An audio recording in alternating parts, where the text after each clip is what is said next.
ఏదైనా పాపం చేస్తుంటే ప్రభా నన్ను క్షమించు బాబు అని ప్రభుని అడుగుదాం. ఆయన బలకు పాత్రలుగా ఉండడానికి సిద్ధపడదాం. ఆయన బలలో పాలుభోస్తులు కలిగి జీవించడానికి సిద్ధపడదాం. కొద్ది నిమిషాలు ఎవరికి వాళ్ళే ప్రార్థన చేద్దాం. ప్రభా ఇదిగో నీ శరీరం తినడానికి సిద్ధపడుతున్నానయ్యా. నీ నామములో బాప్తిస్మం తీసుకున్నా నేను, నీ బిడ్డగా ఉన్నా మేము, ఇదిగో నేను నీ శరీరం తినడానికి సిద్ధపడుతుండగా, నీ రక్తము త్రాగడానికి సిద్ధపడుతుండగా మాలో అయోగ్యమైన జీవితాన్ని తీసివేనాయన. నీకు పనికిరాని క్రియ మాలంచు తీసివే ప్రభువా. నీకు విరోధమైన క్రియ నాలంచు తీసివే ప్రభువా. నన్ను పరిశుద్ధునిగా చే ప్రభు అని ఎవరికి వాళ్ళే ప్రార్థన చేద్దాం. మానుగా ఉండకండి, కాలయాపన చేయకండి.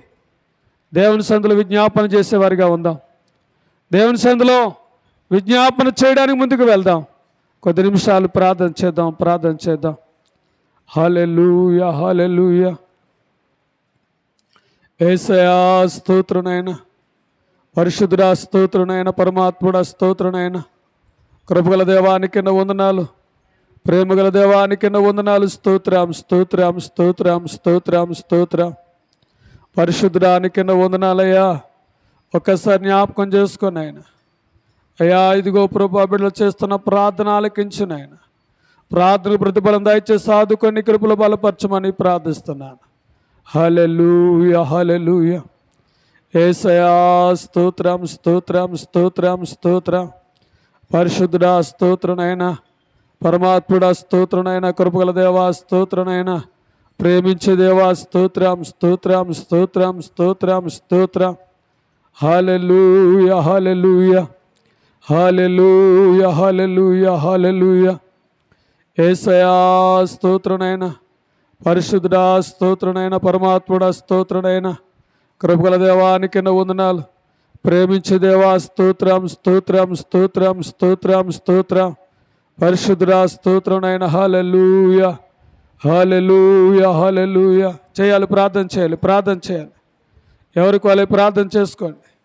దేవుడు మీ ప్రార్థన వినడానికి, మీ ప్రార్థన ప్రతిఫలం దయచేయడానికి అని ఇష్టపడుతున్నాను. హల్లెలూయా హల్లెలూయా. యేసయ్యా స్తోత్రనైనా, పరిశుద్ధుడా స్తోత్రనైనా, పరమాత్ముడా స్తోత్రనైనా, కృపల దేవానికి వందనాలు, ప్రేమించే దేవా స్తోత్రనైనా. అయ్యా వచ్చిన బిడ్డలు దీవించండి. రాబోతున్న వనసాకాలను ఏర్పాటు చేయండి.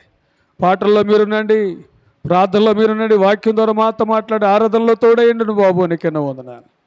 గ్లోరీ హల్లెలూయా హల్లెలూయా. యేసయ్యా స్తోత్రం. పరిశుద్ధుడా స్తోత్రనైనా, పరమాత్ముడా స్తోత్రనైనా, కృపగల దేవానికి వందనాలు, ప్రేమించే దేవా స్తోత్రం. పరిశుద్ధుడా స్తోత్రనైనా, పరమాత్ముడా స్తోత్రనైనా, కృపగల దేవానికి వందనాలు, ప్రేమించే దేవా స్తోత్రం. హల్లెలూయా హల్లెలూయా హల్లెలూయా. అయ్యా స్తోత్రనైనా, పరిశుద్ధుడా స్తోత్రనైనా, పరమాత్ముడా స్తోత్రనైనా, కృపగల దేవా స్తోత్రనైనా, ప్రేమగల దేవా స్తోత్ర, కృప చూపించే దేవా స్తోత్రం. ఎవరికి వాళ్ళు ప్రార్థన చేద్దాం. యేసయ్యా ఇదిగో నీ బల్లకు యోగ్యులుగా మమ్మల్ని సిద్ధపరచునైనా. ఓ నీ శరీరం తినడానికి, రక్తం త్రాగడానికి ఆయన కృప అనుగ్రహించండి. హల్లెలూయా హల్లెలూయా హల్లెలూయా హల్లెలూయా హల్లెలూయా హల్లెలూయా. ఏ పాపమెరుగని యో పావనమూర్తి, పాప విమోచకుండా, నా పాలి దైవమా, నా పాపముల కొరకు పాట్లు నొందినావా. ఏ పాపమెరుగని యో పావనమూర్తి, పాప విమోచకుండా, నా పాలి దైవమా, నా పాపముల కొరకు పాట్లు చెడుగు యోధులు బెట్టు పడరాని పాట్లకు సుడువడి నడచినావా, చెడుగు యోధులు బెట్టు పడరాని పాట్లకు సుడువడి నడచినావా, కడకు కల్వరిగిరి కడకేగ సిల్వను గ్రక్కునాదించినారా, ఏ పాపమెరుగని యో పావనమూర్తి పాప విమోచకుండ,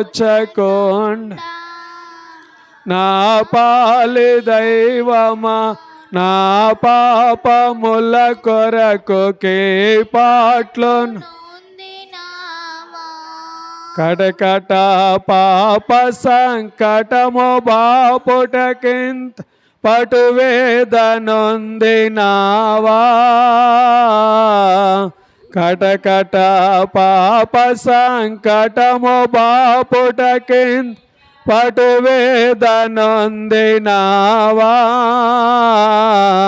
ఎటువంటిది ప్రేమ ఎటువంటిది శాంత మెటులవనింతు స్వామి, ఏ పాపమెరుగని యో పావనమూర్తి పాప విమోచకుండ, నా పాలి దైవమా నా పాపముల కొరకు పాట్లను నావా. మహాపరిశుద్ధుడా పరమ తండ్రి, నీకెన్నో వందనాలు స్తోత్రాలు చెల్లిస్తున్నావు నాయన. ఇదిగో ప్రభా, ఆగస్టు మొదటి వారములు మమ్మల్ని ఏర్పాటు చేసి నీ బల దగ్గరికి చేరి నీ శరీరమును నీ రక్తమును తిని త్రాగడానికి మేము సిద్ధపడుతుండగా ప్రభా, లేదా నీకెన్నో వందనాలు ఈ వాక్యం ద్వారా మమ్మల్ని హెచ్చరించి మమ్మల్ని పరిశుద్ధపరిచి నీ శరీరమును నీ రక్తమును తిని త్రాగడానికి తన కృపానికి గ్రహించి నాతో పాటు ఎంతమంది ఈ బలకు పాలుభాషలు ఉండడానికి ఇష్టపడుతున్నారు వారందరిని ఆశ్రయించి దీవించి నీ కృపలో వాడుకోమని, ఇక జరగబోతున్న కార్యక్రమం అంతట్లో తోడు నడిపించి సహాయం చేయమని యేసు నామమున ప్రార్థించి వేడుకుంటున్నాం తండ్రి, ఆమేన్. అందరూ కూర్చుందామండి.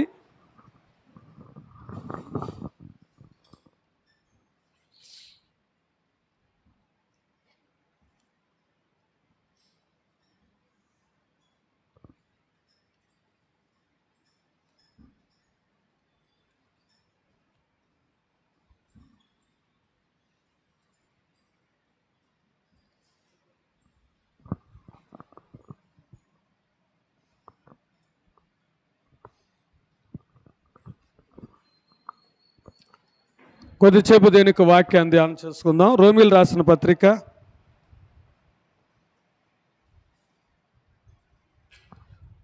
8వ అధ్యాయము 21వ వచనం జ్ఞాపకం చేసుకుందాం.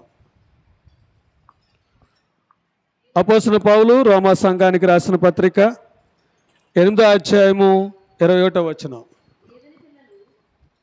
8వ అధ్యాయము 21వ వచనం.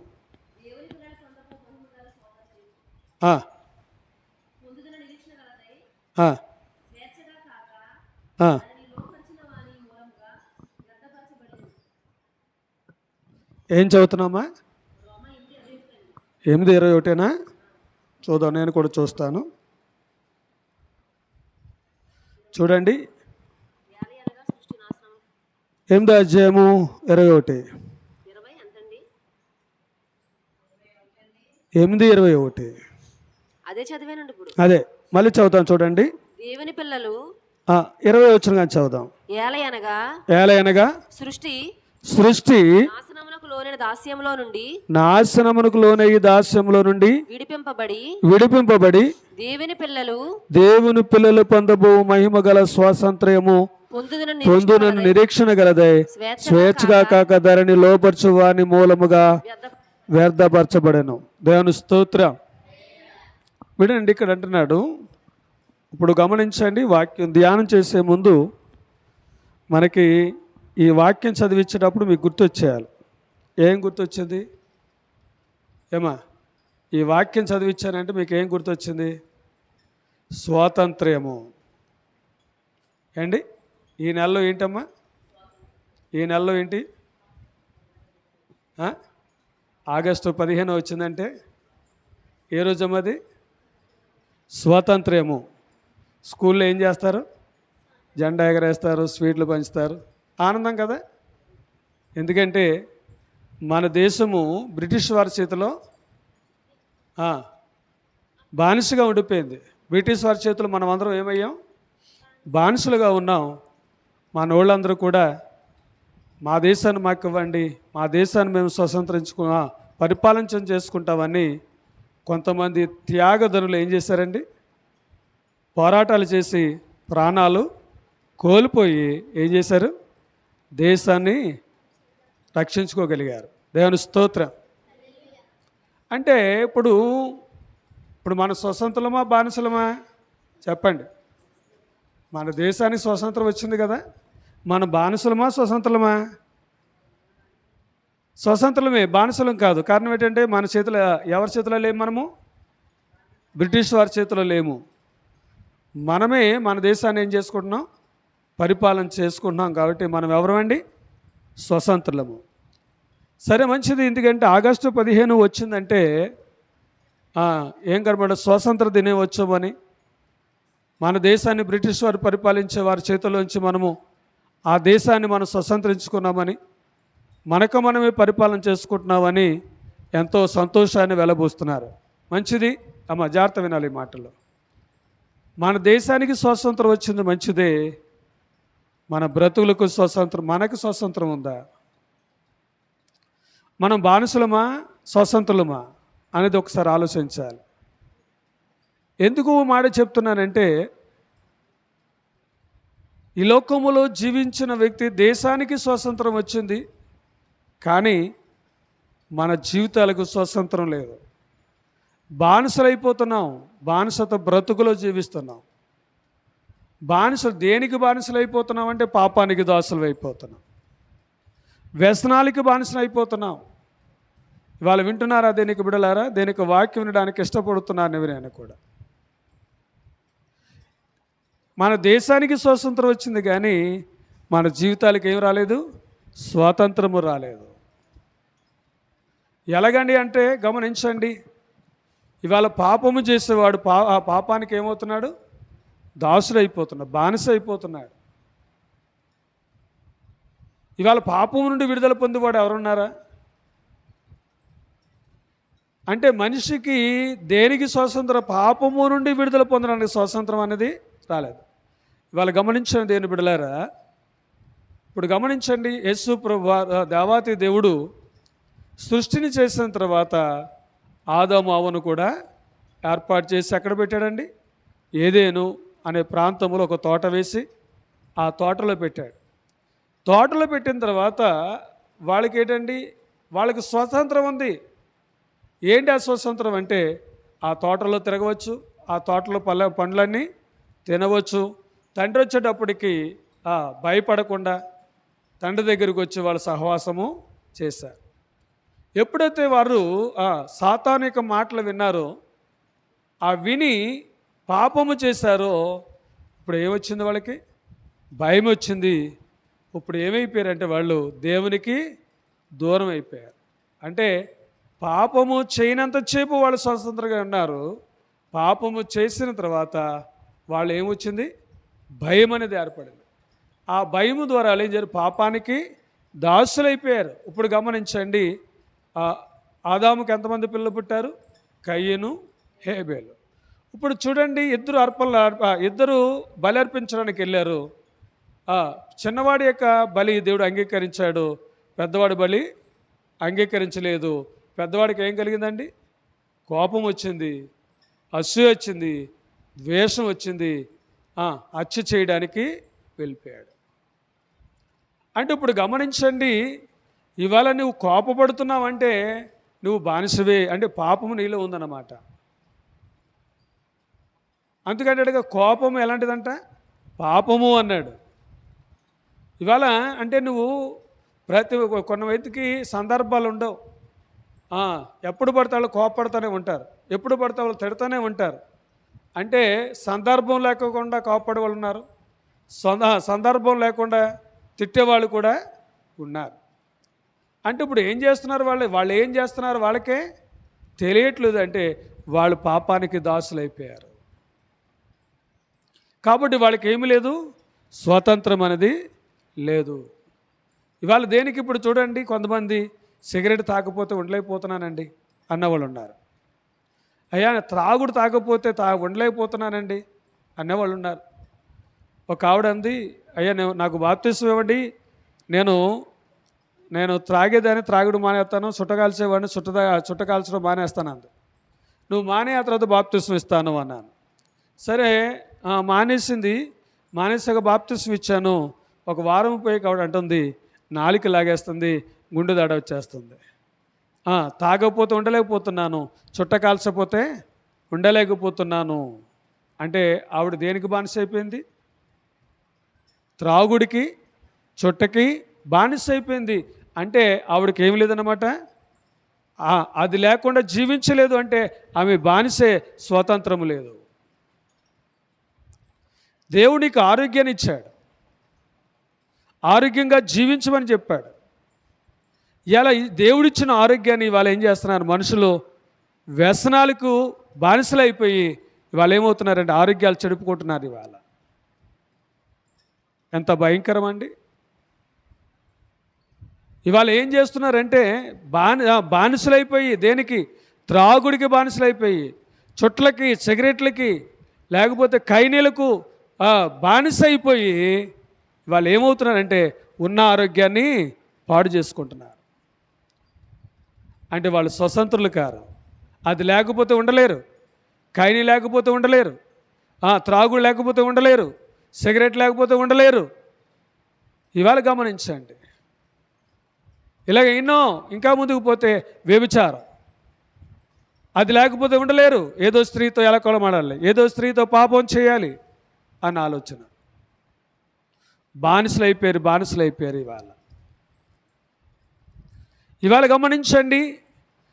దాని నుండి విడుదల పొందాలి. ఎందుకంటే దేశానికి స్వాతంత్రం వచ్చింది, కానీ ఇవాళ మనుషులకి ఏం లేదండి, స్వాతంత్రం లేక జీవితాలు పాడు చేసుకుంటున్నారు. ఇవాళ కష్టపడుతున్నాడు, ఉదయకాలం నుంచి సాయంకాలం వరకు కష్టపడుతున్నాడు, ఉదయకాలం నుంచి సాయంకాలం వరకు రెక్కలు ముక్కలు చేసుకుంటున్నాడు.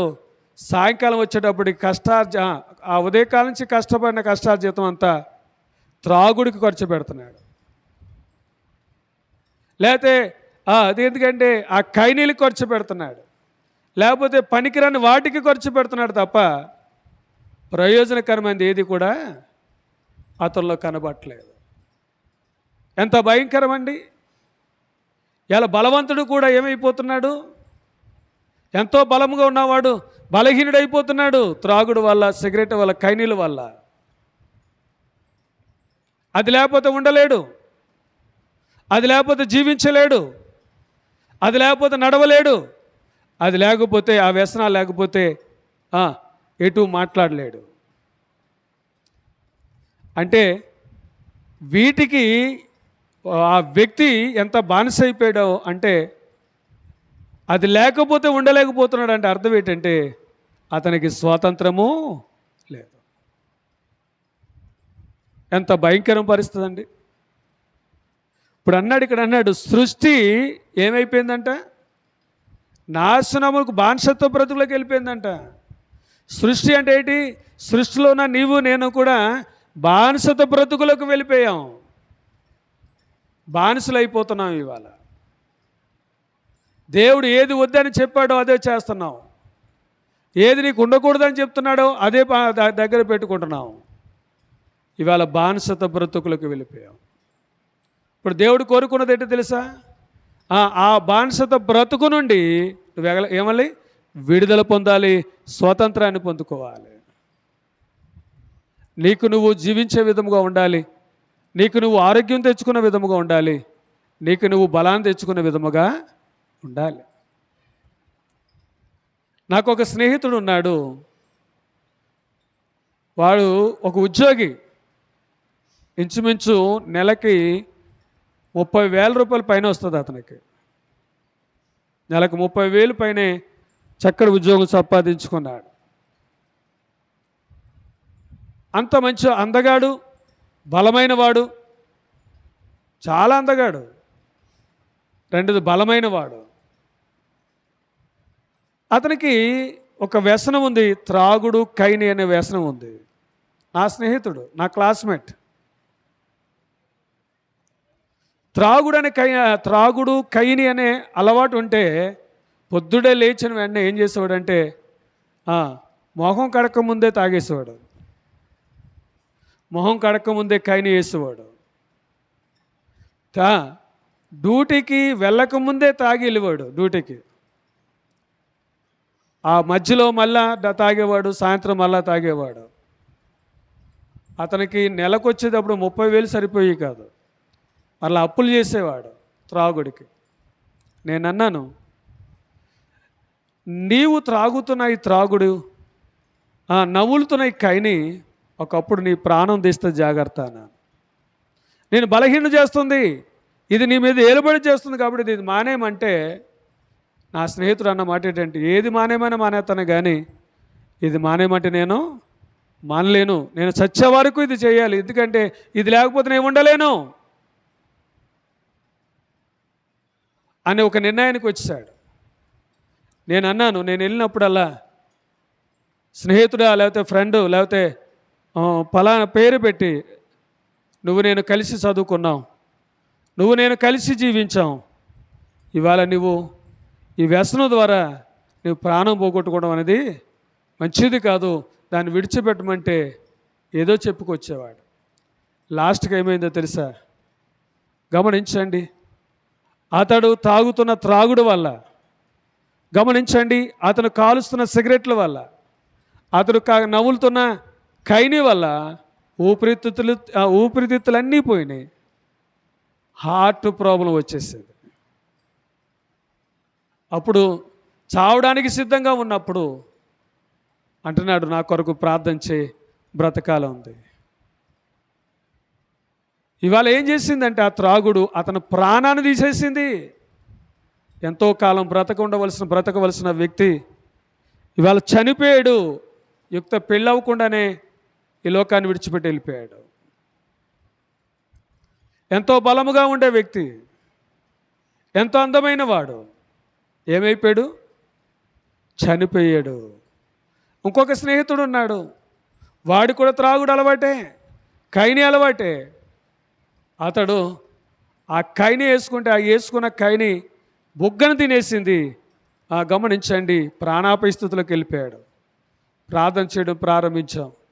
అన్నాడు, నాకు ఈ పుండు తగ్గితే నేను ప్రభు నమ్ముకుంటా అన్నాడు. దేవుని దయ వల్ల అతను పుండు తగ్గింది. అతను త్రాగుడు మానేశాడు, సిగరెట్ మానేశాడు, కైని కూడా మానేశాడు. దేవుని స్తోత్రం చెప్తారా? ఇవాళ గమనించి, నువ్వు ఎన్నుకున్నది నీ ప్రాణం తీయడానికి సిద్ధంగా ఉంది. నువ్వు ఎన్నుకున్నది నీ మీద ఏలుబడి చేయడానికి సిద్ధంగా ఉంది. నువ్వు ఎన్నుకున్నది నిన్ను కృంగదీయడానికి సిద్ధంగా ఉంది. ఏమెన్నుకున్నావు? ఇవాళ ఆగస్టు 15 వచ్చిందంటే ఎంతో సంతోషిస్తున్నావు, పిల్లలకు కొత్త బట్టలు కడుతున్నావు, జెండాలు ఎగరేస్తున్నావు, స్వీట్లు పంచుతున్నావు, ఆనందిస్తున్నావు, మంచిదే. నీ బ్రతుక్కి ఎప్పుడైనా నీ జీవితానికి స్వతంత్రం వచ్చిందా? ఈ సంవత్సరంలో ఏం మానేసావు? ఏది నిన్ను అనారోగ్య పాలన చేస్తుందో, ఏది నిన్ను మరణానికి తీసుకెళ్తుందో, ఏది నేను కృంగదీస్తుందో అలవాట్లు మానేసావా? వాళ్ళు మానితే దేవుడు నిన్ను చూసి ఆనందిస్తాడు. నువ్వు దేశాన్ని చూసి ఆనందిస్తున్నావు, నువ్వు అన్నీ మానేస్తే దేవుడు నిన్ను చూసి ఏం చేస్తాడు? ఆయన ఆనందిస్తాడు. నా కుమారుడు పలానా త్రాగుడు అనే అలవాటు నుంచి మానేస్తాడు, బయటకు వచ్చాడు. సిగరెట్ అనే అలవాటు నుంచి బయటకు వచ్చాడు. కైని అనే అలవాటు నుంచి బయటకు వచ్చాడు. లేకపోతే పలానా జోదం అనే ఆ ప్యాకెట్ అనే అలవాటు నుంచి బయటకు వచ్చాడు అని ప్రభు తన దూతల ఎదుట నిలబడి ఆనందిస్తాడు. అప్పుడు నిజమైన స్వతంత్రం అనేది మనకు కనబడుతుంది. బైబిల్లో గమనించండి దేనికి బిడ్డలారా, ఒక కుటుంబాన్ని చూపిస్తాను మీకు. లూకాసు వార్త 15వ అధ్యాయంలో కనబడుతున్న మాటలు మనం జ్ఞాపకం చేసుకోవాలి. ఒక తండ్రికి 2 కుమారులు ఉన్నారంట. ఒక తండ్రికి 2 కుమారులు ఉన్నారు. పెద్దవాడు తండ్రి యొక్క చెప్పు చేతల్లో ఉన్నాడు, చిన్నవాడు తండ్రి యొక్క చెప్పు చేతలు లేడు, స్నేహితుల యొక్క ఆధీనంలోనికి వెళ్ళిపోయాడు. వినండి, ఇక్కడ మనం చూసినట్లయితే పెద్దవాడైతే తండ్రికి లోబడి జీవిస్తున్నాడు, చిన్నవాడైతే వ్యసనాలకు లోనే అయిపోయి స్నేహితులను సంపాదించుకొని వాళ్ళు వినండి వాళ్ళ ఆధీనంలోకి వెళ్ళిపోయాడు. ఎన్నో హెచ్చరించుంటాడు తండ్రి, ఎన్నో హెచ్చరికలు చేస్తుంటాడు తండ్రి, కానీ మాట వినలేదు. ఇప్పుడు చూడండి, కుమారుడు ఇంటిలో స్వతంత్రుడిగా జీవించవలసిన వాడు ఇవాళ ఎటువంటి పరిస్థితిలోకి వెళ్ళిపోయాడంటే బయటికి వెళ్ళిపోయాడు, వ్యసనానికి బానిస అయిపోయాడు, స్నేహితులకు బానిస అయిపోయాడు. వాళ్ళ తండ్రితో తెగతెంపులు చేసుకోవడానికి వచ్చాడు. నా ఆస్తి నాకు ఇయ్యి అన్నాడు, నాకు రావాల్సిన వాడు నాకు ఇమ్మన్నాడు. ఎన్నిసార్లు దెబ్బలాడి ఉంటాడో లాస్ట్కి దెబ్బలాడుకొని తన ఆస్తిని తను కూడగట్టుకుని దూరంగా వెళ్ళిపోయాడు. బాగా బ్రతుకుదాం అనుకున్నాడు, బాగా జీవిద్దాం అనుకున్నాడు, మా నాన్నకంటే ఉన్నతమైన స్థితిలో ఉందాం అనుకున్నాడు. కానీ అతను దేనికి బానిస అయిపోయాడో అది అతను కృంగదీసేసింది. ఏంటి అంటే స్నేహితులు పట్టాడు. గమనించండి, ఆ స్నేహితులను అతను బాగు చేయలేదు. ఇవాళ గమనించండి, మన స్నేహితులు ఎలాంటి వారంటే మనల్ని పాడు చేసేవాళ్ళే. ఒక ఆయన అన్నాడు, నన్ను ఒక స్నేహితుడు నన్ను అన్నాడు, నేను త్రాగిది నువ్వు త్రాగపోతే నువ్వు నా స్నేహితుడు కాదు అన్నాడు. అతను మందు తాగుతున్నాడు, నేను వాడి దగ్గర నుంచున్నాను అంటున్నాడు, నా నిజమైన స్నేహితుడు అయితే, నా బెస్ట్ ఫ్రెండ్ అయితే ఇది నువ్వు త్రాగాలి అన్నాడు. నేను అన్నాను, నీ స్నేహితుడిగా ఉండకపోయినా పర్లేదు కానీ అది నేను తాగలేను. ఇవాళ వినండి, స్నేహితులు కొంపలు ముంచే వాళ్ళు ఉన్నారు, స్నేహితులు జీవితాలను పాడు చేసే వాళ్ళు ఉన్నారు. వాళ్ళు నిజమైన స్నేహితులు కాదు, వాళ్ళు బెస్ట్ ఫ్రెండ్స్ కాదు. స్నేహితుడు క్షేమం కోరేవాడుగా ఉండాలి కానీ స్నేహితుడు పాడు చేసేవాడుగా ఉండకూడదు. ఇవాళ ఏంటండి, వాళ్ళు ఏమంటారు, వాడు సిగరెట్ తాగుతూ ఎదరడు కూడా ఫ్రెండ్కి కూడా త్రాగు పర్లేదులే అంటాడు, నేను తాగుతలేదా, నువ్వు కూడా తాగు ఏమవుదు అంటాడు. వాడు త్రాగుతూ మందు తాగుతూ అంటాడు, పర్లేదు నేను తాగుతలేదా, నేను బాగోలేదా, నువ్వు కూడా తాగు అంటాడు. ఇలాంటి వాడు స్నేహితుడు కాదు, నేను పాడు చేసేవాడే, నీ జీవితాన్ని నాశనం చేసేవాడే స్నేహితుడు. అందుకంటాడు బైబిల్లో, స్నేహితుని నమ్మవద్దు, ముఖ్య స్నేహితుని కూడా నువ్వు నమ్మవద్దు. వాడు నిన్ను పాడు చేసేవాడు. బాగున్నావు, నీకు ఏ వ్యసనాలు లేవు, నీకు త్రాగుడు లేదు, సిగరెట్ లేదు, కైని లేదు, ఏది అలవాటు లేదు, అలవాటు లేని వాడు అలవాటు చేసుకున్నావు అంటే నీ స్నేహితుడు నేను ఏం చేశాడు, నిన్ను పాడు చేశాడు. అంటే నువ్వు ఎక్కడికి వెళ్ళిపోయావంటే స్వతంత్రుడిగా ఉండవలసిన వాడు బానిస అయిపోయాడు. ఇవాళ త్రాగుడికి బానిస అయిపోయాడు, కైనికి బానిస అయిపోయాడు, సిగరెట్లకి బానిస అయిపోయాడు, చుట్లకు బానిస అయిపోయాడు, బీడీలకి బానిస అయిపోయాడు. ఇవాళ అది లేకపోతే ఉండలేకపోతున్నాడు. మరి ఆ కడకు ఆ జీవితం ఏమైపోద్ది, అతను బ్రతికేమైపోద్ది. మా అన్నయ్య గారు అల్లుడు ఉన్నాడు, ఆయన పొద్దున్న లేచి సాయంత్రం వరకు తాగుతూనే ఉంటాడు. డాక్టర్ దగ్గర తీసుకెళ్తా అన్నాడు, నువ్వు తాగితే చచ్చిపోతావు అన్నాడు. తాగితే నువ్వు చచ్చిపోతావు అంటే చచ్చిపోవడానికని ఇష్టపడుతున్నాడు కానీ త్రాగుడు మానట్లేదు. ఇవాళ గమనించండి, దేనికి బానిస అయిపోయి నువ్వు. ఒకప్పుడు బ్రిటిష్ వారి చేతిలో నువ్వు బానిసవే, వాళ్ళు ఏది చెప్తే చేసావు, వాళ్ళ పాలన కింద ఉన్నా మంచిదే. ఇప్పుడు స్వతంత్రుడు అనుకుంటున్నావు కానీ ఇప్పుడు కూడా బానిసవే. కారణం ఏంటంటే త్రాగుడికి బానిస అయిపోయావు, సిగరెట్కి బానిస అయిపోయావు, కైనీలకు బానిస అయిపోయావు, చుట్లకు బానిస అయిపోయావు, అబద్ధాలకు, కోపాలకు, ద్వేషాలకు, అసూయలకు బానిస అయిపోయావు. నువ్వు స్వతంత్రుడు అవ్వాలంటే వాటిలోంచి బయటికి నువ్వు రావాలి. ఏ అలవాటులు నిన్ను పాడు చేస్తున్నాయో ఆ అలవాట్ల నుంచి బయటకు వస్తే ఆయన నిన్ను చూసి ఆయన ఆనందం. ఇప్పుడు తల్లిదండ్రులు ఉన్నారు, బిడ్డలు తాగుతున్నారు అనుకోండి, ఏ తల్లికైనా ఆనందం ఉంటుందా? బిడ్డలు తాగి రోడ్లంటే దొరుకుతున్నారు అనుకోండి, ఏ తండ్రికైనా ఆనందం ఉంటుందా? అరే నా కుమారుడు ఇలాగైపోయాడేటి, బాగుండవలసిన కుమారుడు దీనికి బానిస అయిపోయాడేటని ఆ తల్లి ఏడుస్తుంది, ఆ తండ్రి ఏడుస్తూ ఉంటాడు. ఇవాళ గమనించండి, అయ్యో నా కుమారుడు ఏమైపోతాడా, అయ్యో నా కుమారుడు ఏ విధంగా పాడైపోతాడని ఆలోచనలో ఉంటున్నారు ఇవాళ తల్లిదండ్రులు. కానీ ఇవాళ గమనించండి, ఆ కుమారుడు తన అలవాటు నుంచి బయటికి రాలేని పరిస్థితులు కనబడుతుంది. అంటే అతను ఏమైపోయాడంటే బానిస అయిపోయాడు. తల్లిదండ్రులు ఏం చేస్తారు, ఏం చేస్తారంటే ఎక్కడికి వెళ్తే బాగుంటుంది, ఏ మందులు తెస్తే బాగుంటుంది, ఆ మందులు తెచ్చి వేస్తే నా కుమారుడు తాగుడు మానేస్తాడు, లేదా ఆ తెచ్చి వేస్తే నా కుమారుడు సిగరెట్లు మానేస్తాడు అని చాలామంది ఎన్నో ప్రయత్నాలు చేస్తూ ఉంటారు. ఆ మందులు తెచ్చి ఈ మందులు తెచ్చి, లేదా అక్కడికి తీసుకెళ్ళి ఆ తాడు కట్టి ఇక్కడికి తీసుకెళ్ళి ఈ తాడు కట్టించి. ఎందుకు ఇన్ని ప్రయత్నాలు అంటే అతను బానిసత బ్రతుకు నుంచి బయటికి తీసుకురాడు. అందులో ఉంటే అతను పాడైపోతాడు. అందులో ఉంటే, ఎందుకంటే మొన్న ఒక దాంట్లో చూశాను, ఒక వాట్సాప్లో చూశాను, సిగరెట్ వల్ల అంటే ఇవాళ వినండి, వాట్సాప్లో చదివాను నేను.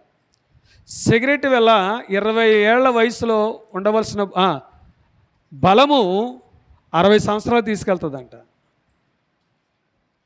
అంటే నీ అవయవాలన్నింటినీ ఏం చేస్తుంది ఇది, ఆ సిగరెట్ ఏం చేస్తుంది, పాడు చేసేస్తుంది అంతే.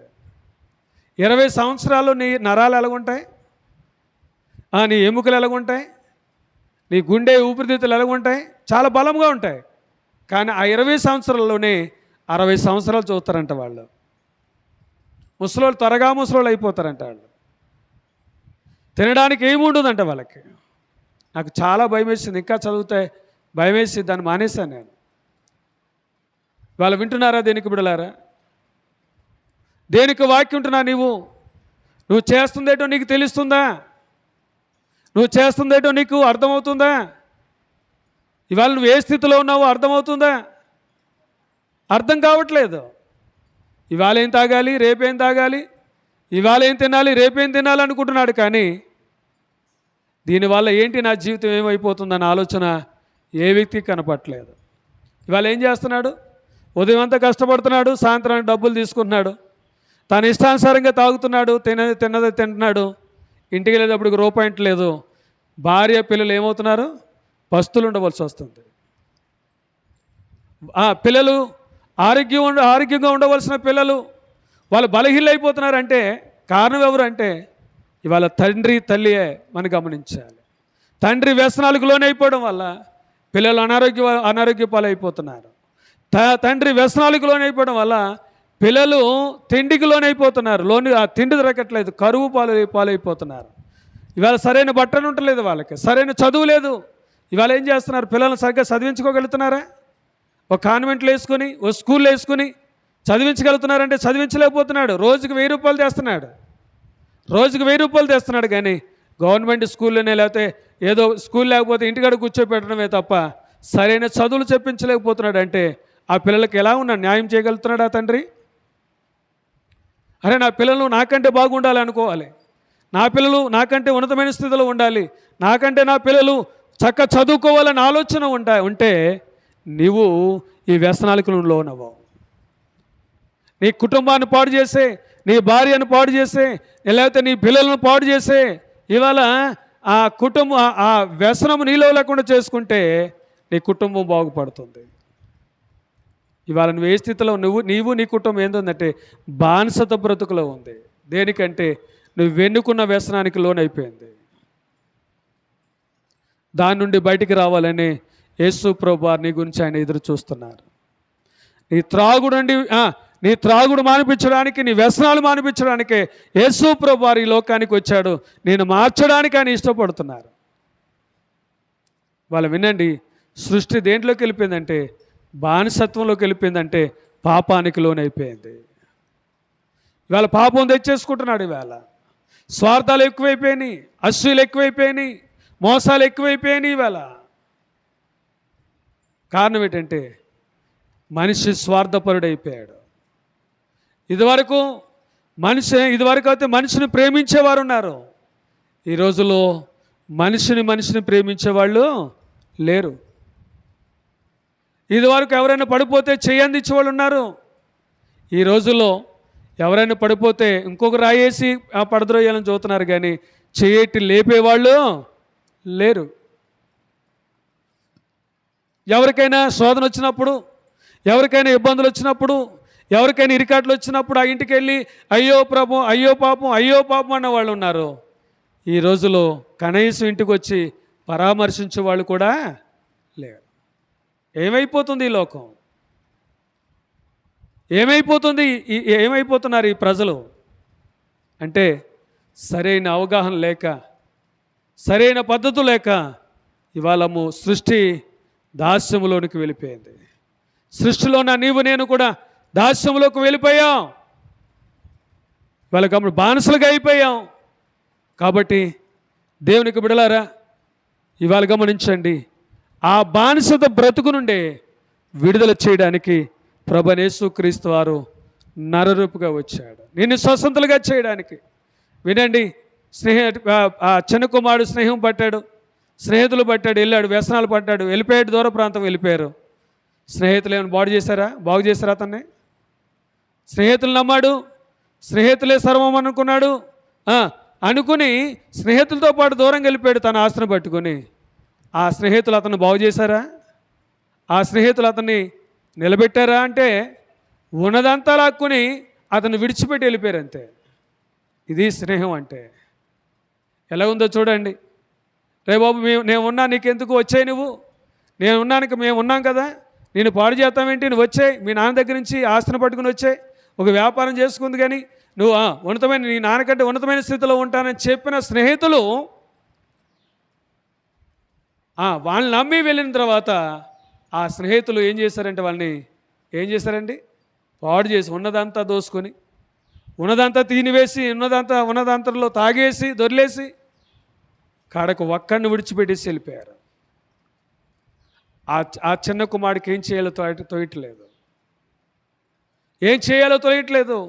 అప్పుడు వరకు డబ్బుల మేసలే ఆ చిన్న కుమారుడు, అప్పుడు వరకు హోదాలో ఉండే ఆ చిన్న కుమారుడు స్నేహితులు పాడు చేశారు.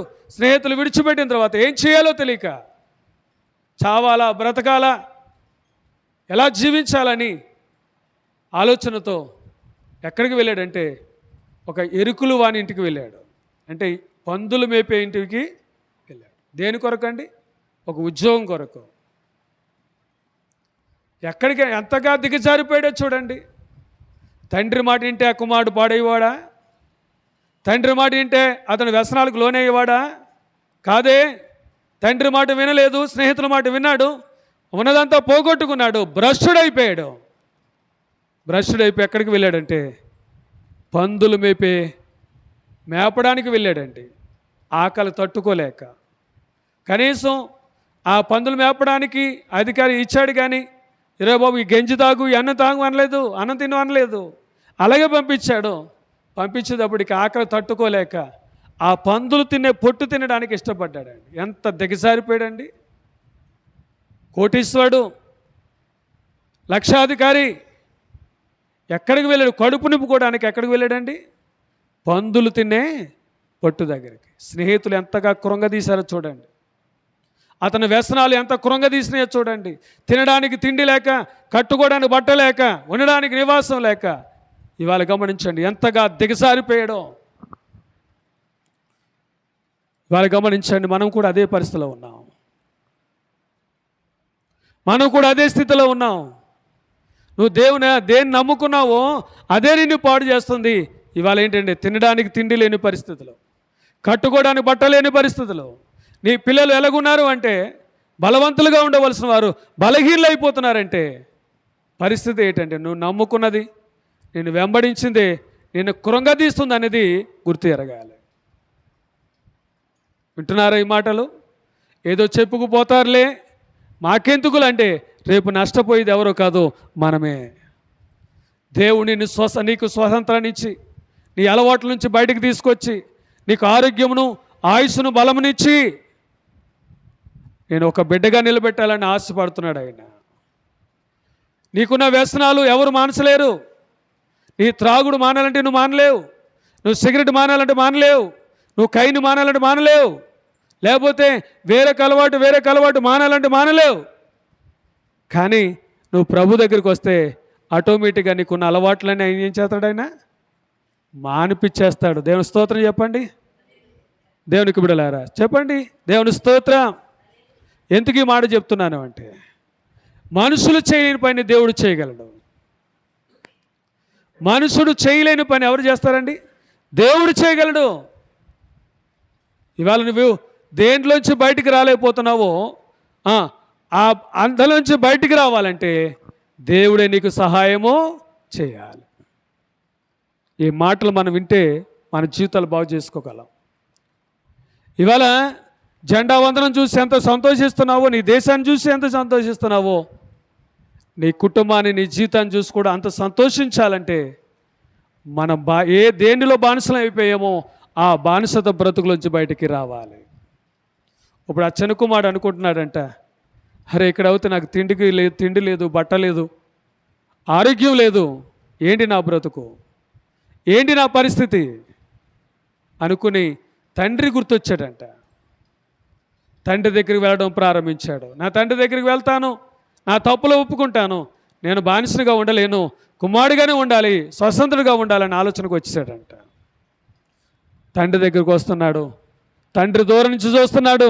నా కుమారుడేనా ఆలోచిస్తున్నాడు. అంటే గుర్తుపట్టలేని పరిస్థితులు ఎవరున్నారంటే కుమారుడు కనపడుతున్నాడు.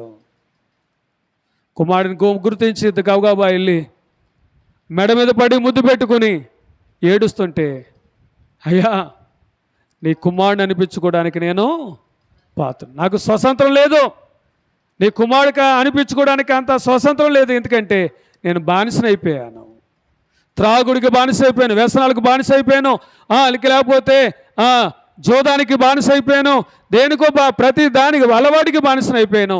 అది నన్ను పాడు చేసింది. కాబట్టి నువ్వు ఇచ్చిందంతా దానికే ఖర్చు పెట్టాను. కాబట్టి ఇక నీ కుమారుడికి నేను కానయ్యా, ఈ అలవాట్ల నుంచి బయటికి రావాలి, ఈ అలవాట్ల నుంచి విడుదల పొందాలి. కాబట్టి విడుదల పొందే వరకు నీ కుమారుడు నేను అనిపించుకోలేను అంటున్నాడు.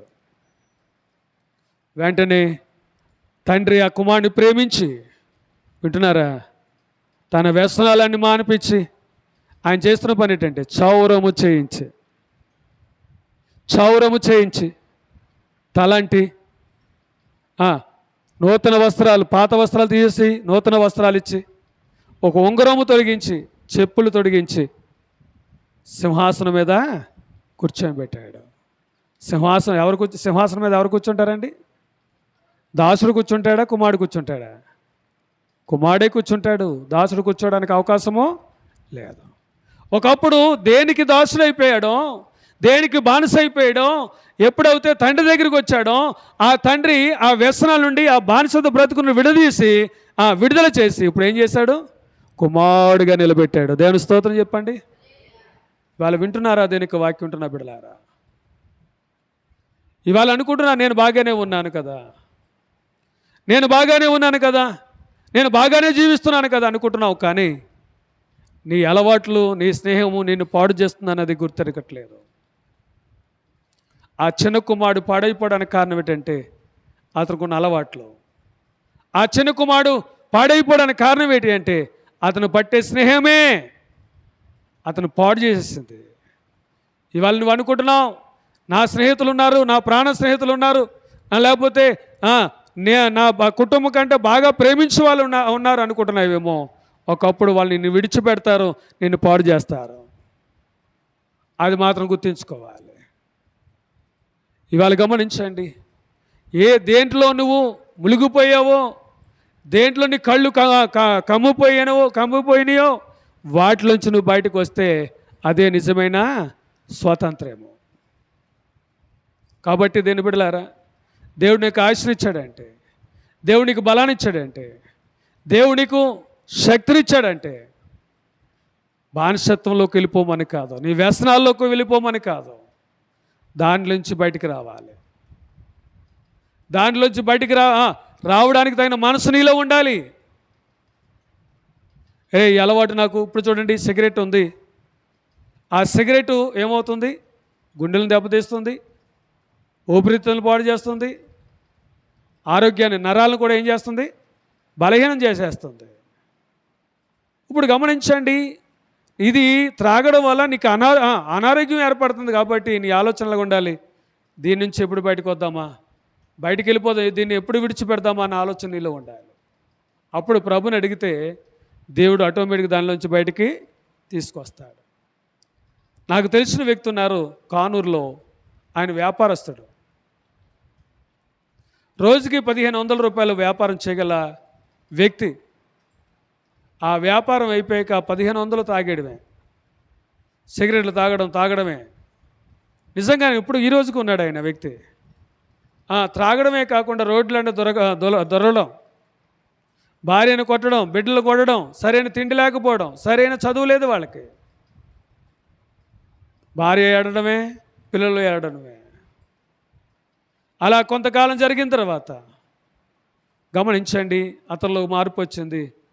ఏంటి, నా పిల్లలు ఉన్నారు, అందరూ పిల్లలు బాగున్నారు, చక్కగా చదువుకున్నారే, అందరూ పిల్లలు ఆరోగ్యకరంగా ఉన్నారే, నా పిల్లలు ఇల్లు ఉండడానికి కారణం ఏంటి అనుకున్నప్పుడు, నాకున్న వ్యసనమే నా పిల్లలను పాడు చేస్తుందని ఇది మానేయాలని పెట్టుకున్నప్పుడు వాళ్ళు ప్రభు సన్నిధికి రావడం ప్రారంభించాడు. ప్రభు అతని జీవితాన్ని మార్చాడు. ఆ త్రాగుడనే వ్యసనం నుండి, సిగరెట్ అనే వ్యసనం నుండి, లేదా కైని అనే వ్యసనం నుండి విడుదల చేశాడు. ఇవాళ గమనించండి, బిడ్డలు చక్కగా చదువుకోగలిగారు, భార్య ఆరోగ్యకరంగా ఉంది, ఇవాళ మంచి ఉద్యోగాలు ఉన్నారు పిల్లలు. దేవుని స్తోత్రం.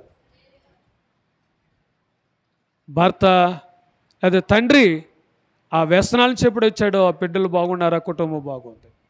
ఇవాళ సంఘానికి అతడు ఒక సంఘ పెద్ద అయిపోయాడు. ఎక్కడికి వెళ్ళినా తన సాక్ష్యమే చెప్పుకున్నాడు. ఒకప్పుడు నేను మీ ఎదురు కూడా తాగేవాడిని, నా కుటుంబ పరిస్థితి బాగుండేది కాదు, ఇవాళ దానికి బానిస అయిపోయాను నేను. ప్రభు ఆ బానిసతో బ్రతుకులోంచి నన్ను విడిపించాడు, ఇదిగో నేను ఈ స్థితిలో ఉన్నానని సాక్ష్యం చెప్పడం ప్రారంభించాడు. ఇవాళ గమనించండి, ఇవాళ ఏ స్థితిలో ఉన్నావో, ఏ బానిసత బ్రతుకులో ఉన్నావో, నువ్వు బయటకు వస్తే అప్పుడే అది నీకు స్వతంత్రాన్ని ఇస్తుంది, నీకు ఆరోగ్యాన్ని ఇస్తుంది, నీకు బలాన్ని ఇస్తుందని నేను ప్రేమతో మిమ్మల్ని కోరుతున్నాను. దేవుని యొక్క సంగమా, దేవుని యొక్క వాక్యం వినడానికి ఇష్టపడుతున్నాను. ఇవి నేను కూడా యేసు ప్రభు వారు మతాన్ని స్థాపించడానికి రాలేదు, ఇక్కడ నీ జీవితాన్ని బాగు చేయడానికి వచ్చాడు ఆయన. నా జీవితాన్ని బాగు చేయడానికి వచ్చాడు ఆయన. మనందరి జీవితాలు బాగు చేసి ఆయన పరలోక రాజ్యానికి నిన్ను నన్ను తీసుకువెళ్ళడానికి వచ్చాడు ఆయన. ఇవాళ యేసు ప్రభు వారు చెప్పేది ఏంటంటే, నన్ను వెంబడించి, నన్ను నమ్మని నన్ను వెంబడించడం కాదు, నీకున్న అలవాట్లు మానే అన్నాడు. అంతే, నీకున్న వ్యసనాలు మానే, నీకున్న పాత జీవితాన్ని విడిచిపెట్టి ప్రేమించే మనసు కలిగి ఉండమన్నాడు. ఆయన ప్రేమను పంచాడు కానీ మతాన్ని పంచలేదు. ఆయన మంచి మార్గం చూపించాడు కానీ చెడ్డ మార్గం చూపించలేదు. ఓ నరుడా తిను, నీకు ఇచ్చాను కాబట్టి తిను, త్రాగు, సుఖించమని అనలేదు. నీకు ఇచ్చాను కాబట్టి దాన్ని సక్రంగా సద్వినియోగం చేసుకోమని దేవుడు చెప్పాడు, సక్రంగా దాన్ని ఉపయోగించుకోమని చెప్పాడు ఆయన. ఇప్పుడు ఒక ధనవంతుడు ఉన్నాడంట, చాలా సంపాదించాడు. చాలా సంపాదిస్తే ఆ సంపాదన ఏమొచ్చింది, అతనికి గర్వం వచ్చేసింది. గర్వం వచ్చి అంటున్నాడు, నా ప్రాణమా తినుము, త్రాగుము, సుఖించు, అనేక సంవత్సరాలుగా సరిపడే ధనము నీకు ఇస్తున్నా. 4 రూపాయలు సంపాదించడానికి ఏమొస్తుంది? ఇవాళ ఏం తాగాలి, రేపేం తాగాలి, ఇవాళ ఏం తినాలి, రేపేం తినాలి అనే ఆలోచనలే. ఇతడు కూడా ఏమన్నాడు, నా ప్రాణమా తినుము, త్రాగుము, సుఖించు. అందుకే ఇచ్చాడు దేవుడు నీకు. తిని త్రాగడానికి రోడ్లను దొరలడానికి ఇచ్చాడు దేవుడు నీకు. దాన్ని కాపాడుకోవాల్సిన బాధ్యత ఇది కదా. దేవుడు ఇచ్చాడంటే ఇచ్చిన దాన్ని ఏం చేసుకోవాలి, మనము కాపాడుకోవాలి. ఇవాళ రూపాయి ఉంది, ఈ రూపాయిని నీకు ఇష్టానుసారం ఖర్చు పెట్టావు, ఈ రూపాయి లేని రోజున వస్తుంది, ఎవరి వైపు చూస్తావు? ఇవాళ రూపాయి ఉంది, ఈ రూపాయిని ఇష్టానుసారం ఖర్చు పెట్టావు, మంచిదే కాదంటలేదు, నీకుంది కాబట్టి ఖర్చు పెట్టేసుకున్నావు, తిన్నావు, త్రాగావు. ఈ రూపాయి లేని రోజు వస్తుంది, అప్పుడు ఎవరి వైపు చూస్తావు? ఎవరిని అడుగుతావు అప్పు? ఎవరు అడిగితే ఎవరు ఇస్తారు నీకు అప్పు? వాళ్ళు ఎప్పుడైనా గమనించావా? అది ఇవాళ నీకు ఆరోగ్యంగా ఉంది కాబట్టి ఎవరైనా రూపాయి ఇస్తున్నారు అప్పులు నీకు, ఇష్టాసారం ఖర్చు పెడుతున్నావు. ఆ తీరే మార్గం కావాలి కదా. ఏంటి మన జీవితాలు? ఎప్పుడైనా ఆలోచించావా? ఎప్పుడైనా ఆలోచన వచ్చిందా నీకు? వాళ్ళు విన్నాను దేనికి బిడ్డలారా, దేనికి వాక్యం వినడానికి ఇష్టపడుతున్నాను నీవు నేను కూడా. మన జీవితాలు మనం బాగు చేసుకోవాలి. ఎవరి ఆరోగ్యం వాళ్ళ చేతిలో ఉందంట, ఎవరి జీవితం వాళ్ళ చేతిలోనే దేవుడు పెట్టాడు. దాన్ని బాగు చేసుకోవాల్సిన బాధ్యత ఎవరిదండి? మందే. కాబట్టి దేనికి బిడ్డలారా, ఇక్కడ మనం చూసినట్లయితే చూడండి, ఇక్కడ ఏమన్నాడు మళ్ళొకసారి చదువుదామా? 20వ వచనం ఏమన్నాడు? రోమా 8:20 ఎలానగా సృష్టి నాశనమునకు లోనైపోయింది. ఆగుదాం. సృష్టి అంటే అర్థం ఏంటి? ఆ సృష్టిలో ఎవరున్నారు? మనమే ఉన్నాం. ఈ సృష్టి ఎలా ఉండాలి? బాగుండాలి. కానీ ఏమైపోయింది? నాశనానికి లోనైపోయింది. ఈ నాశనం అయిపోతుంది అంటే అర్థం ఏంటంటే బానిసత్వ బ్రతుకులోనికి వెళ్ళిపోతుంది సృష్టి. ఎవరు బానిసత్వం అంటే సాతాను యొక్క కబంధాస్తాల్లోనికి వెళ్ళిపోతున్నాడు. వాళ్ళ సాతాను నిన్ను ఎలా ఉపయోగించుకోవాలో అలా ఉపయోగించుకుంటున్నాడు. నేను ఎలాగ నడపాలని నడుపుతున్నాడు.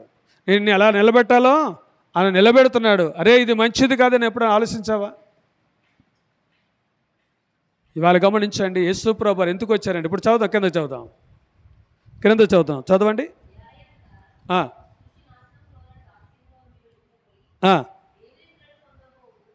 దేవుని పిల్లలు పొందబోవు. చూడండి, దేవుని పిల్లలు పొందబోవు మహిమ గల స్వాతంత్ర్యము. దేవుని స్తోత్రం చెప్పండి. దేవుని పిల్లలు ఎటువంటి స్వాతంత్రాన్ని పొందుకున్నారంట? మహిమ గల స్వాతంత్రము. అంటే వాళ్ళు ఎక్కడి నుంచి వచ్చారు? బానిసత బ్రతుకులో నుంచి వచ్చారు. చెడ్డ అలవాట్లోంచి, చెడ్డ వ్యసనాల్లోంచి, ఆచారాల్లోంచి, మూఢనమ్మకాల్లోంచి బయటకు వచ్చారు. వాళ్ళు ఎక్కడ అంటే వాళ్ళు నిజమైన మహిమ గల స్వాతంత్రాన్ని పొందుకున్నారు. ఇవాళ గమనించండి, ఇవాళ దేవుని ఎరిగిన నీవు, వాక్యం చదువుతున్న నీవు, దేవుని యొక్క శక్తిని ఎరిగిన నీవు నేను కూడా దేంట్లోంచి బయటకు వచ్చావు. ఇప్పుడు ఏం పొందుకోవాలి నువ్వు? మహిమ గల స్వాతంత్ర్యమును చదవండమ్మా. పొందుతున్న నిరీక్షణ గలదై. చూడండి ఏమన్నాడు? నిరీక్షణ కాదు, స్వేచ్ఛగా కాక దాన్ని లోపరచువాని మూలముగా వ్యర్థపరచబడిన సృష్టి యావత్తు ఇదివరకు ఏకగ్రీవముగా మూలుగుచూ ప్రసవేదన పడుచున్నదని మన ఎరుగుదము. ఇప్పుడు వినండి, సృష్టి ఎలాగుందంట? మూలుగుతుందంట. మూలుగు. ఈ మూలుగు దేనికి సాదృశ్యంగా ఉందంటే ప్రార్థనకు సాదృశ్యంగా ఉన్నది. ఈ సృష్టి యావత్తు నాశనం అయిపోయే సృష్టి, బానిసత్వ బ్రతుకులో ఉన్న సృష్టి ఏకముగా కూడి ఏం చేస్తుందంట? మూలుగుచు ప్రసవ వేదన పడుతుందంట. ఒక బిడ్డను కనడానికి ఆ తల్లి ఎంత వేదన పడుతుందో సృష్టి కూడా అంత వేదన పడుతుందంట. అంటే ఆ సృష్టిలో ఉన్న మనిషి ఏం చేస్తున్నాడు? వేదన పడుతున్నాడు. ఎందుకు వేదన అంటే అతడు బానిసత్వ బ్రతుకులోనికి వెళ్ళిపోయాడు, చెడ్డ అలవాట్లోకి వెళ్ళిపోయాడు, మూఢనమ్మకాల్లోకి వెళ్ళిపోయాడు, ఆచారాల్లోకి వెళ్ళిపోయాడు. ఏదో రక్షిస్తుంది, ఏదో చెయ్యట్టుకుంటుందని వెళ్ళాడు. కడకరికి ఏమైపోయాడు అంటే మునిగిపోయాడు. ఇప్పుడు అక్కడ ఇంకా మిగిలింది ఏముంది? అక్కడ మిగిలింది ఏంటి? అన్నీ పోగొట్టుకున్నాడు. ఏముంది? మూలుగు తప్ప ఏమి. మూలుగు అనేది ఎప్పుడు వస్తుందండి అయ్యా? మూలుగు అనేది ఎప్పుడు వస్తుంది? మూలుగు అయ్యా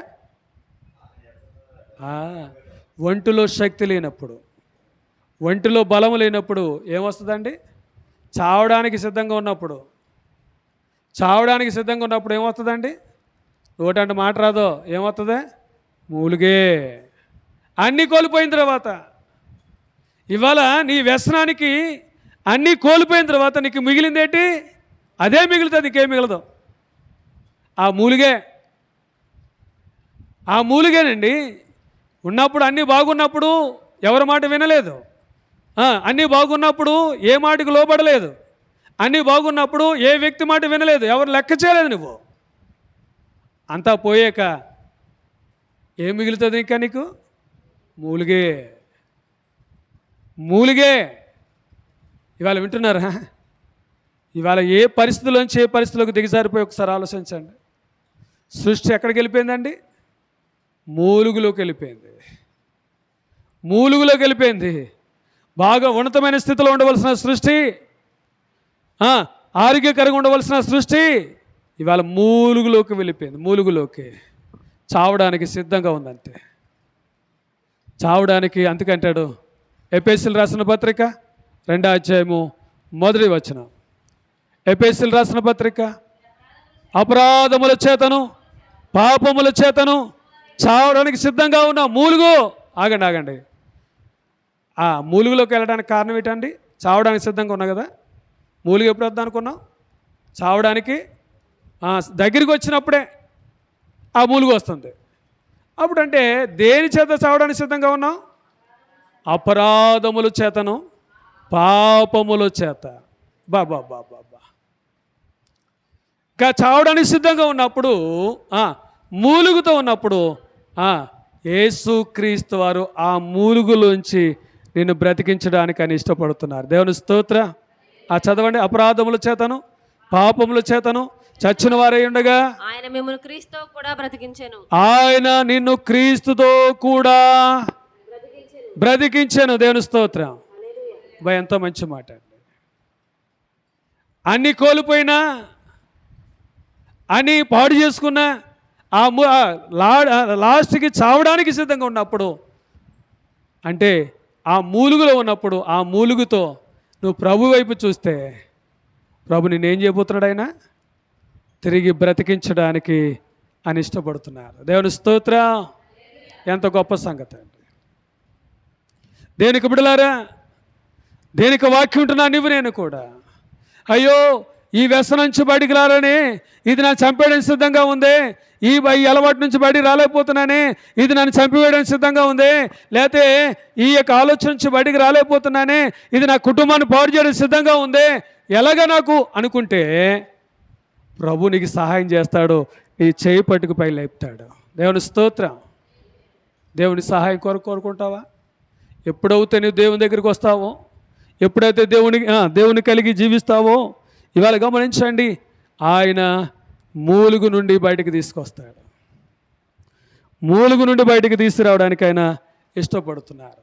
ఈ మాటల ద్వారా హెచ్చరింపబడుతున్నాను నీవు నేను కూడా. ఎలాగున్నామండి? ఏం చేస్తున్నావు? ఎప్పుడైనా ఆలోచించారా? కొత్త బట్టలు కట్టుకుంటేనే సరిపోలేదు, సరైన తిండి తింటేనే సరిపోలేదు. మన అలవాట్లు మారినాయా? మన వ్యసనాలు మారినాయా? మన బ్రతుకులు మారినాయా? దేవునికి ఇష్టలుగా ఉండగలుగుతున్నావా? దేవుని బిడ్డగా నువ్వు ఉండగలుగుతున్నావా? యేసు ప్రభు వారు ఎందుకు ఈ లోకానికి వచ్చారు తెలుసా? ఎందుకు వచ్చారు? నిన్ను స్వతంత్రులుగా చేయడానికే. యోహాను సువార్త చూడండి, ఆఖరి మాటలు చెప్పుకొని ముగించుకుందాం. యోహాను సువార్త 8వ అధ్యాయం 36వ వచనం చదవండి. యోహాను సువార్త 8వ అధ్యాయం 36వ వచనం. కుమారుడు మిమ్మలను స్వతంత్రులుగా చేయును. దేవుని స్తోత్రం. వినండి, కుమారుడు మిమ్మల్ని ఏం చేయబోతున్నాడు? బానిసత బ్రతుకులోంచి బయటికి తీసుకొస్తాడంట. దేనికి బానిస అయిపోయావో ఆ బానిసత బ్రతుకులోంచి బయటికి తీసుకురావడానికి ఆయన ఇష్టపడుతున్నాడు. అంటే ఏ కుమారుడు అండి? లూకాసు వార్త 19వ అధ్యాయం 10వ వచనం. 19:10. నశించిన దాన్ని వెతికి రక్షించుటకు మనుష్య కుమారుడు లోకమునకు. ఏ కుమారుడు అండి? మనుష్య కుమారుడు. ఆయన ఎవరండి? నా ప్రభు అయిన యేసుక్రీస్తు వారు. ఆయన ఈ లోకానికి ఎందుకు వచ్చాడంటే మతాన్ని స్థాపించడానికి కాదు, మతాన్ని ఏర్పాటు చేయడానికి కాదు, కానీ నువ్వు దేనిలో బానిస అయిపోయావు, దేనికి బానిస అయిపోయావో ఆ బానిసత బ్రతుకు నుండి విడుదల చేసి నిన్ను స్వతంత్రుడిగా కుమారుడిగా నేను నిలబెట్టడానికి ఆయన ఇష్టపడుతున్నారు. కుమారుడు మిమ్మల్ని ఏం చేయబోతున్నాడు? స్వతంత్రులుగా చేయబోతున్నాడు. 34 వచనం చదవండి. 32 వచనం 32 వచనం 32 వచనం 8:32. సత్యము మిమ్మల్ని ఏం చేయబోతుంది? ఇందాకేం చెప్పుకున్నాం? కుమారుడు మిమ్మలను స్వతంత్రులుగా చేస్తాడు. ఇప్పుడు ఏం చేస్తుందంట? సత్యము మిమ్మలను స్వతంత్రులుగా. ఏంటి సత్యము? 14వ అధ్యాయము, యోహాను సువార్త 14వ అధ్యాయము 6వ వచనం. నేనే మార్గమును, నేనే సత్యమును, నేనే జీవమును అని. ఆగండి, సత్యం అంటే ఎవరండి? యేసుక్రీస్తు వారే. ఆయన అంటాడు, నాలో దోషం ఉందని మీలో ఎవరైనా స్థాపించగలరా? బా, ఆయన చూపు ద్వారా కానీ, మాట ద్వారా కానీ, క్రియ ద్వారా కానీ, ఆలోచన ద్వారా కానీ, చేతల ద్వారా కానీ, నడవడిక ద్వారా కానీ ఏ పాపము ఆయన చేయలేదు. ఏ నేరమైన చేయలేదు, ఏ దోషమైన చేయలేదు. అందుకే ఆయన ఏమన్నారు? ఆయన నీతిమంతుడు. ఇవాళ మనిషి లేచిన మొదలుకొని సాయంకాలం వరకు ఏదో తప్పు చేస్తూనే ఉన్నాడు. మాట చెప్పాలి, ఎందుకంటే సెల్లు వచ్చాక అనేకమైన అబద్ధాలు ఆడతలేదు. మనం సెల్లు వచ్చాక ఎన్ని అబద్ధాలు ఆడుతున్నామండి? నా మట్టుకు నేను, మీ మట్టుకు మీరు. ఇప్పుడు ఎవరైనా నన్ను అడుగుతారనుకోండి, అయ్యారు ఎక్కడున్నారంటే, అమ్మ ఇక్కడే ఉన్నాను. ఎక్కడున్నాను? ఇక్కడే ఉన్నాను అంటే అబద్ధం కదా అది. ఇవాళ సెల్లు వచ్చాక నేను ఒక దిక్కు నుండి ఇంకో దిక్కున ఉన్నానని చెప్పడం, ఒక దిక్కు నుండి ఇంకో దిక్కునే పని చేస్తున్నానని చెప్పడం, ఈ అబద్ధాలు కదా, ఇది మోసాలు కదా. గమనించండి, ఇవాళ దీని ద్వారా మనం ఎంతమందిని మోసం చేయట్లేదు. ఇవాళ వినండి, ఎందుకు ఈ మాటలు చెప్తున్నానంటే, మనలో సత్యం లేదు, ఏముంది? మోసమే ఉంది. కానీ దేవుల్లో మోసం లేదు, ఏముందండి? సత్యమే ఉంది. నమ్మిన వారు దేని స్తోత్రం చెప్పండి. గమనించండి నేను బిడ్డలారా, ఆయన సత్యమును తెలియజేయడానికి, సత్యమును చాటడానికి లోకానికి వచ్చి, నువ్వు అబద్ధములో ఉన్నావు కాబట్టి, మోసంలో ఉన్నావు కాబట్టి, దాంట్లోంచి విడుదల చేసి నిన్ను స్వతంత్రులుగా చేయడానికి యేసు ప్రభువారు ఈ లోకానికి వచ్చారు. కాబట్టి ఈ మాటలు వింటున్నా నీవు నేను కూడా. ఆయన వచ్చి చేసిన పని ఏంటంటే, నీ కొరకు ఆయన అప్పగింపబడ్డాడు. ఆయన నీ కొరకు అప్పగింపబడ్డాడండి. ఆయన ఎన్ని అవమానాలు పొందాడండి. ఆయన తల మీద ముళ్ళ కిరీటం పెట్టాడు. ఇవాళ గమనించండి, ఒక్కొక్క ముళ్ళు, ఇనప ముళ్ళు, ఒక్కొక్క ముళ్ళు 3 అంగుళాలంట. ఆ తలలో గుచ్చుతుంటే రక్తం వచ్చిందేదంట. వాళ్ళు వింటున్నారా? ఆయన ఏ పాపం చేయలేదు, ఏ నేరము చేయలేదు. ఆయన అసత్యవంతుడు కాదు, సత్యవంతుడే. ఎందుకు ఆయన మా తల మీద ముళ్ళ కిరీటం పెట్టారంటే, అసత్యములో జీవిస్తున్న నిన్ను నన్ను సత్యములోనికి నడిపించడానికే. దేవుని స్తోత్రం. అసత్యములో బ్రతుకుతున్న నీవు నేను కూడా సత్యములో నడిపించడానికే యేసు ప్రభువారు నీ కొరకు నా కొరకు అప్పగింపబడ్డారు. ఆయన ఇవాళ వినండి, ఆయన నెత్తి మీద ముళ్ళ కిరీటం పెట్టారు. ఆయన ఒకటి తక్కువ 40 దెబ్బలు, 39 కొరడా దెబ్బలు తిన్నాడు. ఆయన ఒక కొరడాకు 3 సిల్లలు ఉంటే, ఒక్కొక్క సిల్లకు 7 ఎండిపోయిన సూదాటి ఎముకలు అతుకుబడి ఉంటే, వాళ్ళు గమనించండి, ఒక్కొక్క చిలకు 7 ఎముకలు అంటే 3 ఏళ్ళు 21 ఎముక. ఆ కొరడాకుంటే సూదాటి ఎముకలు అది ఇచ్చి ఆ కొడ ఇచ్చుకుని యేసు ప్రభువుని కొడుతుంటే, ఆ ఎముకలు మాంసంలో గుచ్చిపోయి లాగుతుంటే కండలుగా బయటకు వచ్చేదంట. ఎంత భయంకరం అండి. ఆయన ఏ పాపం చేశాడా? ఏనా అబద్ధమాడా? ఏదైనా నేరం చేశాడా? ఎవరైనా తిట్టాడా? ఎవరైనా కొట్టారా? ఆయన లేదే. ఎందుకు అంటే, అసత్యములో జీవిస్తున్న నిన్ను సత్యమును తెలిపి సత్యములో నడిపించడానికి ఆయన కూడా దెబ్బలు తిన్నారు. ఆయన ముఖం మీద కాండ్రకి చుమ్ము వేశారు, ఇంకా అరచేతులతో కొట్టారు, ఇంకా ముందుకు పోతే గుద్దారు, హేళన చేశారు. కడకరకు ఆయన ఏం చేశారు? గొలగతా కొండ మీద ఆయన సిలువ వేశారు.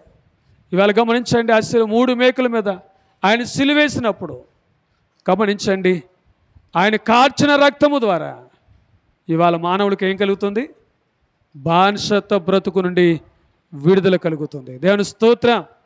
అంటే ఇవాళ ఆయన నీతిమంతుడై ఉన్నాడు కాబట్టి ఆ నీతిమంతుడైన రక్తము, ఇప్పుడు చూడండి ఇక్కడ మనం ఏం చేస్తున్నాం, ఆయన శరీరం తీసుకుంటున్నాం, రొట్టెని తీసుకుంటున్నాం, ఇంకేం చేస్తున్నాం, ఆయన రక్తాన్ని మనము త్రాగుతున్నాం. అంటే ఇప్పుడు అసత్యములో జీవించే మనము, ఇప్పుడు గమనించండి, ఈ రొట్టెని చూసేటప్పుడు ఈ రసమును త్రాగినప్పుడు మనకు గుర్తారలే, ఓహో యేసు ప్రభువు నా కొరకు సత్యంలో నడిపించడానికి, నిత్య జీవ మార్గములో నడిపించడానికి ఆయన నా కొరకు ఇంతగా వ్యసనపడ్డాడు, బాధపడ్డాడు అని మనకు గుర్తు రావాలి.